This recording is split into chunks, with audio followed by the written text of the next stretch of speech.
An alien aircraft approaches a spaceship. A little girl runs into a room and shuts the door behind her. Moments later, her father arrives and begins pounding on it. As she stands there, unsure of what to do, her mother's face appears on a screen and tells her not to open the door. Papa kennt die Regeln. Wenn die Türen zu sind, darf man sie nicht wieder öffnen. She then hears a low, animal-like growl as her father is killed. Her mother, trying to stay calm, tells her how brave and courageous she is, but she too is killed. The little girl, Olivia, leans against the wall and begins to sob, scared and heartbroken. 22 years later, Olivia is now a young woman. She wakes to the sound of white noise. She lives on planet Hecate. Returning to her bedroom, she looks at a picture of her parents. While she's doing this, Mira enters the room. Mira is her boyfriend's daughter. She tells Olivia she's thirsty and sits beside her with a cup. Olivia begins showing her where they live on a map. Mira asks to see where her friend Lucas is. After Olivia shows her, Mira asks about her mother, but Olivia tells her there are no cards showing where her mother is. Da, wo deine Mutter ist, gibt's keine Karten. Later, while getting ready for her shift, Olivia was interrupted by Ander, who asked if she'd consider moving in with them. She gently turned him down. Her contract had just 3 months left, and she was focused on heading back to Earth afterward. The present was all she could manage, though she promised to try returning one day. Ich versuch später noch vorbeizukommen, auch wenn's spät wird. Later, Olivia watches an ad, and a child approaches her with questions about Earth. He asked if people there kept animals. Olivia pointed toward a synthetic tree nearby and painted a picture of Earth's greenery, real trees bursting with leaves, sunlight bathing the land, and animals making their homes in branches. The contrast to this artificial world was striking. The little boy slowly walks back. Hör mal, aber du... Olivia goes to the control room and finds Arlo. She asks about boxes that are sitting on the table, and he tells her about an upcoming installation. Neue Geräte, die sie installieren wollen. Überwachungskameras, Computer. Their conversation was cut short by a call from Mira, who sounded uneasy. Mira wanted Olivia to either move in with them or take everyone back to Earth. Olivia reassured her, explaining again that her return to Earth was non-negotiable. She tried to encourage Mira to be strong. Before they could finish, the line dropped. Das darfst du nie vergessen. Aber... After the phone call, Olivia and Arlo start to argue about this. She tells him she made everything clear from the start, and Arlo argues, saying Ander was born here, and he won't understand what she is saying. He also adds Earth is not ideal to live on either, especially if she doesn't have money. Danke, dass du mich daran erinnerst. Wirklich, sehr nett von dir. And then the alarm blared. A sudden explosion shook the base. Arlo suggests sending out a warning. As panic rose, Arlo expressed concern for the casualties. Olivia reminded him that getting attached could cost him his job. Cold or calculated, it didn't matter. They had to contain the situation. Geht schon. Aber wir müssen ihn doch... Verstehst du das oder verstehst du das nicht? Since the cameras were down, they couldn't see the source of the problem. Olivia goes out to investigate. Sitting alone, Arlo noticed something strange. An alien vessel hovering nearby. Olivia joined him. They quickly restricted access to Sector 5, the ship's landing site. But when they checked the live feeds, everything had gone dark. Switching to ID tracking, they saw a trail of bodies. Olivia immediately ordered a full lockdown. She sends out a warning urging everyone to run to the nearest shelter. Dringende Warnung. Feindliche Eindringlinge in der Kolonie. She then called Mira, urging her to take shelter in Sector 2. Not long after, Ander called. She warned him of the attack and told him to head to safety in the same sector. Ander, kannst du mich hören? Mein Bild funktioniert. Despite the security gate being almost impenetrable, the attackers managed to break through from Sector 5. Olivia and Arlo were stunned. No human could have pulled that off. Olivia said what they were both thinking. These things weren't human. She broadcasted new instructions. People in sectors 1 through 3 were to run to Shelter 2. Those in 4 and 5 were to move to Shelter 1. Everyone had to stay hidden until further notice. Jorge, however, had other ideas. He wanted to mount a defense. Arlo, recognizing the attackers weren't human and that Jorge's group had no weapons, suggested retreat. Wir haben mehr als genug. 2 Äxte, einen Spaten. Horche! Olivia hesitated. Maybe a fight could delay the enemy and give others time to escape. Jorge refused to back down. With no other choice, Arlo starts directing him. The outcome was swift and brutal. He and his team didn't stand a chance. Back at the control room, Arlo pleaded with Olivia to let more people in. She refused, bound by protocol. When he tried to force the door, she locked him out using the system. Then came a noise, inhuman and blood-curdling. Both of them froze. Soon after, cries for help echoed from outside. The screams faded, one by one, until silence returned. They go back to work and Arlo notices that everyone in the fire department is dead. Olivia acts fast. She suggests closing all the shelters. Arlo reminds her there are people outside, but she thinks it is better to save some than to lose all. She tells Arlo to seal the gate at Shelter 1 while she locks down Shelter 2, watching as Mara finally reaches safety. Arlo hesitates. His parents haven't arrived. That moment of waiting costs them dearly. The delay creates a bottleneck. The door won't shut. One of the intruders slips inside, leading to a massacre. Among the victims, Arlo's parents, Ander, and the rest sheltering there. Only Olivia and Arlo remain, shaken and hollow. Arlo breaks under the weight of the loss. Olivia offers a quiet apology, but points out that at least one intruder was contained in Shelter 1. Aber Schutzraum 1 wäre jetzt sicher, wenn du ihn früher geschlossen hättest. Before they can catch their breath, a distress call comes in from Shelter 2. The intruders are nearly through. Olivia checks the system 1 hour before the breach, but over the comms, she tells them they're safe for 2. It's a lie meant to buy calm. Kinder, wir haben noch 2 Stunden. Sie werden uns Verstärkung schicken. Alles ist... Olivia tries to give commands to Arlo, but he is heartbroken and doesn't want to talk. She tells him that the people need help, and he should pick himself up. Meine Eltern waren da drin. Later, Mara asks about her father. Olivia tells her he's safe in Shelter 1. Arlo, stunned, asks why she would lie. Olivia replies simply, it's what Mara needs to hear. Arlo starts listing places where people are hiding. Olivia thinks everyone in Shelter 2 would die because they don't have weapons, and they can't call reinforcements because the radio tower is destroyed.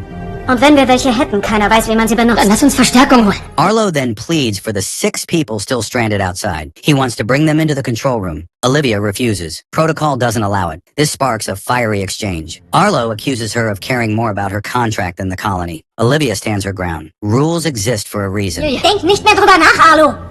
Halt dir die Ohren zu, dann hörst du nichts mehr. Then Arlo changes tactics. He starts naming each person, what they do, who they are, and what they mean to him and to the colony. Something in Olivia softens. She agrees to help, but on her terms. Arlo accepts. Wer von ihnen ist erreichbar? They begin by contacting the one closest to their position. The first is Bashir, holed up inside the church. Olivia assures him he'll make it to the control room. When Bashir asks about his son, the boy lost in Shelter 1, Arlo lies without hesitation, telling him the boy is safe. Er ist im Schutzraum 1. Danke.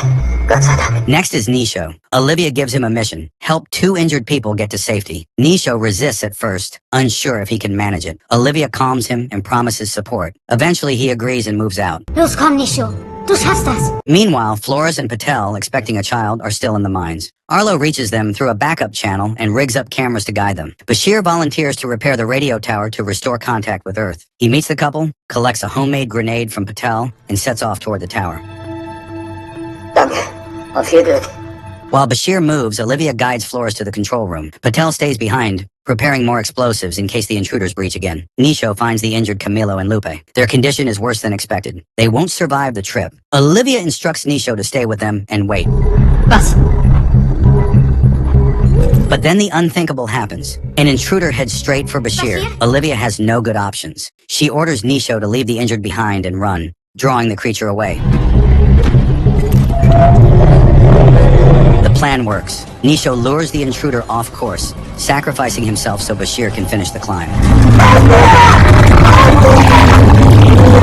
Bashir reaches the tower. Flores makes it to the control room, where Olivia opens the door and lets her in. Olivia tries to explain to Arlo that leadership sometimes demands impossible choices. But Arlo doesn't want to hear it. He tells her of a previous incident where people in the control room saved a lot of people. He also wanted to be like that, to protect people, not use them as bait. Ich will meine Leute schützen. He tells her that he at least can die with his family, but she will be the one point on the screen because she doesn't have anyone. Du dagegen wirst nur ein Punkt auf dem Bildschirm sein. Olivia says nothing. She walks away shaken and finds herself in another room where Flores sits, flipping through her reports. Flores looks up and asks about the Shelter 1 incident. She asked about Arlo's mistake, but Olivia stays silent. Elsewhere at the tower, Bashir contacts them again, doing the repairs. He chats with Olivia over comms. He asks if she's ever been through anything like this. She admits this is new professionally, but not personally. She lost both parents in a space accident when she was 16. She grew up in an orphanage. She signed a confidentiality agreement and in return received shelter and training. Im Gegenzug bekam ich eine Ausbildung, ein Dach über dem Kopf und Essen.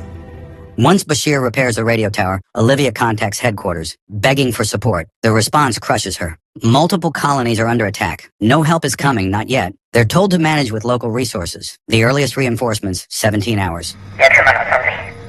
Over und out. Shortly after, Bashir spots an intruder approaching. Knowing there's no way out, he throws the grenade Patel gave him. The blast takes them both. soll seinen Traum leben. Back at the shelter, Mara sees a strange yellow glow forming near the door. Olivia tells her to step back and promises help is on its way. Ich muss jetzt auflegen, Mira, doch wenn du mich brauchst, ich bin hier. Meanwhile, Patel calls in with a cold calculation. Only 3 people can survive aboard the Renaissance ship due to oxygen limits. 4 would only last 13 hours. 3 Personen, Olivia, sonst niemand. 3. Flores suggests leaving Arlo behind. A tense argument breaks out. Patel and Flores back the plan. Olivia stands firm. Arlo risked everything for them. Flores doesn't wait for a vote. She attacks Arlo to stop him from interfering. Hey, warte! Halt die Klappe! Olivia set a timer to release the intruder, still trapped in Shelter 1. The resulting noise would bring it straight to Patel. Olivia warns her, but Flores ignores the threat. Flores then forces Olivia to open the door. She complies. A fight between Arlo and Flores starts. The intruder storms in, and so does Patel. Flores tries to fight, but her shot fails. The creature kills her. Patel follows, armed with another explosive, but he too falls. Olivia locks herself in an adjacent room with the explosive and braces for what's next. The intruder breaks through. Just as it's about to kill her, Arlo, still bleeding, returns and opens fire. Distracted, the creature turns toward him. Olivia grabs the explosive and throws it. The blast rips through the room, killing the monster. They barely have time to recover. Olivia tries to tend to Arlo's wounds, but he was badly injured. He made her promise that she would save everyone. As they talk, another intruder appears. Olivia stays still, using white noise to calm herself, and notices it throws the creature off. But the alien quickly smashes the device. Knowing they're out of time, Arlo tells her to go and save whoever's left. Then he steps forward, sacrificing himself to buy her that chance. Olivia survives, but she carries the weight of his choice. Wounded, she limps to the hangar. Another intruder appears, attacking her before she can reach safety. With the last of her strength, she fights back, wrestles free, and detonates the final explosive. The creature is blown apart. Olivia lives, barely. As Olivia is about to escape, something stops her. Memories of Ander and Mira. Then the promise she made to Arlo. She turns around, then Mara calls. Olivia answers with steady resolve. She promises to find her, to show her that there's still wonder out there, other worlds, and new beginnings. Ich hab woanders eins gefunden. Then she heads toward Shelter 2. Once inside, Olivia uses white noise to disorient the intruders. Sneaking between them to plant the final set of explosives, she's nearly out when her comms light up. Headquarters is finally sending help, but the noise draws one of the creatures toward her. It lunges.